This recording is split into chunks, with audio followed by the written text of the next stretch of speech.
To KBTE teacher education channel. మనం ఈ క్లాస్లో విద్య, లింగ సమైక్యత, సమ్మిళిత దృక్పథాలు అనే డిప్లొమా ఇన్ ఎలిమెంటరీ ఎడ్యుకేషన్కు సంబంధించినటువంటి సబ్జెక్ట్ నుంచి సమ్మిళితం విద్య అనేటువంటి లెసన్లో భాగంగా భారతదేశ విద్యలో సమ్మిళిత బహిష్కృత విధానాలు అనేటువంటి అంశంలో భాగంగా ప్రాచీన యుగంలో హిందూ సాంప్రదాయక విద్య అనేటువంటి అంశం గురించి నేర్చుకుందాం. ప్రాచీన కాలంలో సమాజాన్ని 4 వర్ణాలుగా విభజించారు. దీన్ని చాతుర్వర్ణ వ్యవస్థ అన్నారు. ప్రజలు సమాజానికి చేసేటువంటి సేవల ఆధారంగా 4 వర్ణాలుగా విభజించడం జరిగింది.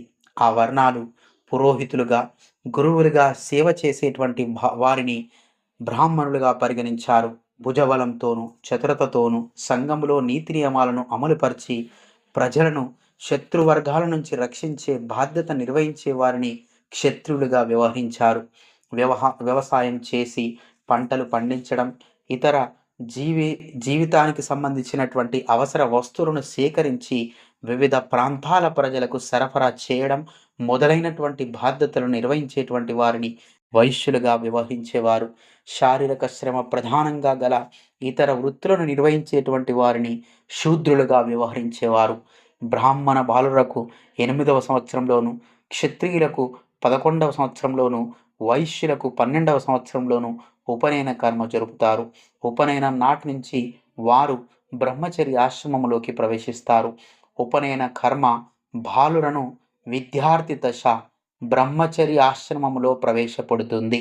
ఉపనయనం అంటే దగ్గరకు చేర్చుట, గురువు దగ్గరకు అని అర్థం. ఉపనయనోత్సవం బాలుడిని ఉపాధ్యాయుని రక్షణ, మార్గదర్శనంలో ఉంచుతుంది. ఆనాటి బాలుడు గురువుతో అతని కుటుంబంలోని వ్యక్తిగా సహజీవనం చేస్తూ అతనికి సేవ చేస్తూ విద్యాభ్యాసం చేసేవాడు. ఉపనయనం నాడు విద్యార్థి బ్రహ్మచర్య ఆశ్రమంలో నిరాడంబరంగా జీవిస్తానని ప్రమాణం చేయాలి. బ్రహ్మచారి భిక్షాటన చేసి తన ఆహారం సంపాదించుకోవాలి. అతడెంతటి గొప్ప కుటుంబం నుంచి వచ్చినప్పటికీ బ్రహ్మచర్య ఆశ్రమంలో ఈ నియమం పాటించాలి. ఈ సాంప్రదాయంలో ఒక విశేషం ఉంది. దీనివల్ల విద్యార్థి వినయం అలవర్చుకుంటాడు. సంఘంపై ఆధారపడి బ్రహ్మచర్య ఆశ్రమం గడించినందువల్ల దాని పట్ల తన బాధ్యతను గుర్తెరిగి బ్రహ్మచర్య ఆశ్రమంలో తాను గడించినటువంటి విద్యను తదనంతర కాలంలో సమాజ శ్రేయస్సుకు వినియోగించేటువంటి అవకాశం అన్నది కలుగుతుంది. ప్రాచీన కాలం హిందూ సాంప్రదాయ విద్యను శూద్రులకు అలాగే బాలికలకు అందించలేదు. కానీ వేదకాలపు ప్రారంభ దశలో హిందూ సంఘం స్త్రీ విద్యను మాత్రం వ్యతిరేకించలేదు. ఆనాడు స్త్రీకి ఉపనయన అర్హత ఉండేది. బ్రహ్మచర్య ఆశ్రమంలో వేదాధ్యయనం పూర్తి చేస్తేనే కానీ స్త్రీ వివాహానికి అర్హురాలు కాదని అథర్వణ వేదం సూచించింది.